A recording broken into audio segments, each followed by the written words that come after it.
Bree was relaxing in the countryside and breathing in the country air when she walked over to a garden which, to her surprise, was completely bare. Where are all the flowers?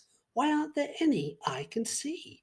Then all of a sudden came buzzing along a little tired bee. Bree watched this bee with caution, not sure if it would sting, when to her surprise the bee touched down and began to dance and sing. I hope you don't mind me jumping in and singing and dancing my happy hello. It's just that bees are in some trouble and we could use your help, you know.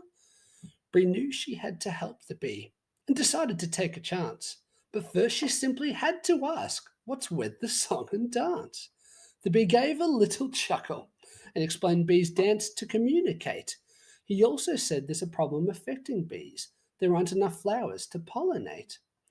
Pollination is a slightly confusing word. It's what allows flowers to reproduce. The bees spread around the pollen, resulting in flowers and honey ready for use. Bree said, now I get it. Pollination helps new flowers grow. And whilst they're at it, bees collect nectar, giving them the energy to go and go.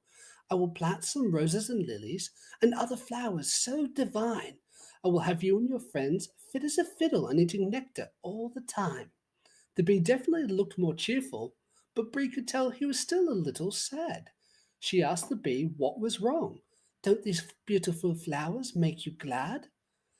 These flowers all sound very nice, but they're not native to this place. I'd really love some indigenous plants. In fact, that would be ace.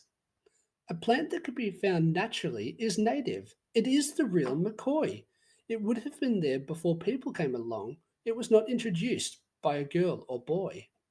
You see, to be truly sustainable and give nature a helping hand, we must help native plants thrive in this wondrous, beautiful land.